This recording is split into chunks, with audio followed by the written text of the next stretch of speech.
Hey, good morning there, my friends. Yeah, that's coffee. It's ready to go, and we get another day off to a decent start here. It's Thursday, October, what is it, October 21st already. Are you kidding? I can't believe it. Let's get this thing set up here. And I think we're going to have one of those cloudy, rainy days today, so yeah, get ready for that. Today I'm going to share with you from the little daily inspirational book, and this is a good one on this 21st day of October, God's Plan. That's what the question posed this morning. How does God direct the events of my life? God's response on this one from Ecclesiastes. Go on Old Testament on this one here. There is a time for everything, a season for every activity under heaven. God has made everything beautiful for its own time. He has planted eternity in the human heart, but even so, people cannot see the whole scope of God's work from beginning to end. Yeah. And also here from Romans, a response, be glad for all God is planning for you. Be patient in trouble and always be prayerful.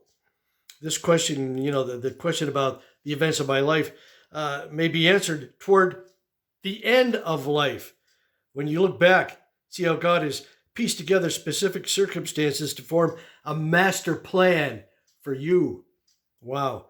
You must be cautious about overreacting to certain events in your life until you have seen God's entire plan for you.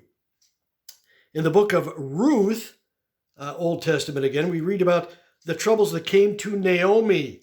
She thought that God had abandoned her, but God took those troubles and wove them into his grand plan for her, to the point that she became a direct ancestor of Jesus Christ.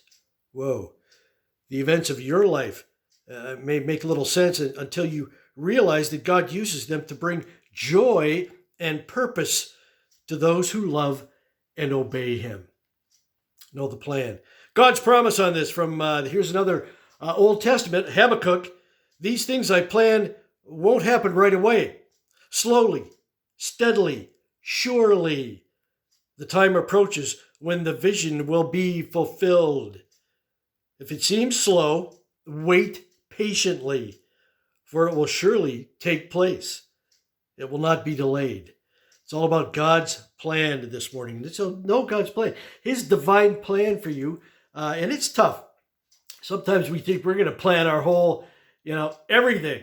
And it's God has control. And hand it over to him. Let go and let God, as the saying goes. We like to say that. One other thing, a little marching orders today I'm going to share with you from what I read last night. This is from Ecclesiastes. It is better to say nothing than to make a promise and not keep it. Wow. That relates to a lot of us. Obligation, guilt, reciprocate. These are only a few reasons that cause us to make promises whether or not we intend on keeping them. When we don't follow through on a promise we make, that leaves other people let down and frustrated, right? Or something even worse, they begin to feel they don't really tend to trust in our future promises.